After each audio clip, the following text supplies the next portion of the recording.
ওনারা দুইজন কিন্তু অ্যালোপ্যাথিক ডাক্তার, আমরা যা পারি না ওনারা তা হেল্প করেন, আবার অ্যালোপ্যাথিকে যেটা হয় না আমরা এটা হেল্প করি।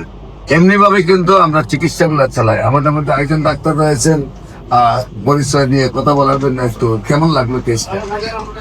আসসালামু আলাইকুম ওয়া রাহমাতুল্লাহি ওয়া বারাকাতুহু। আমি ডক্টর মোহাম্মদ আসলাম, বিএইচএমএইচ, বিএইচবি ঢাকা, বিএইচএমএইচ অনকোর্স ঢাকা বিশ্ববিদ্যালয়।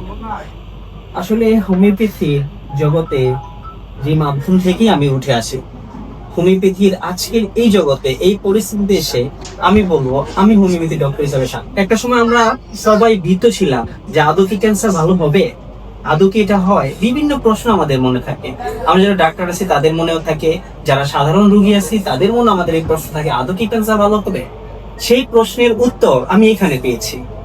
এখানে আল্লাহর রহমতে আমি দীর্ঘদিন যাবত কর্মরত আছি এবং আমার কাছে একটা জিনিস ভালো লাগে যে প্রত্যেকটা রোগী যখন এসে তার নিজের কষ্টগুলো আমাকে বলে, আমরা স্যার এবং আমরা সবাই মিলে যখন প্রেসক্রাইব করি, রোগীটা আলহামদুলিল্লাহ 2 মাস 3 মাসে যখন রোগীটা সম্পূর্ণ সুস্থ হয়, আমি মনে করি এজ এ ডক্টর হিসাবে আমি সার্থক।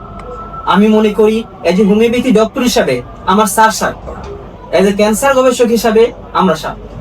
বিশ্ববাসীকে আমার কাছে আমার পক্ষ থেকে একটা অনুরোধ, যারা এখন পর্যন্ত বড় বড় রোগে আক্রান্ত আছেন, ক্যান্সার, কিডনি, এইডস, থ্যালাসেমিয়া এবং যে কোনো প্রকার জটিল কঠিন রোগে আক্রান্ত আছেন, হোমিওপ্যাথিতে আলহামদুলিল্লাহ আল্লাহর রহমতে এখন সম্পূর্ণরূপে 100% সুস্থ হয়।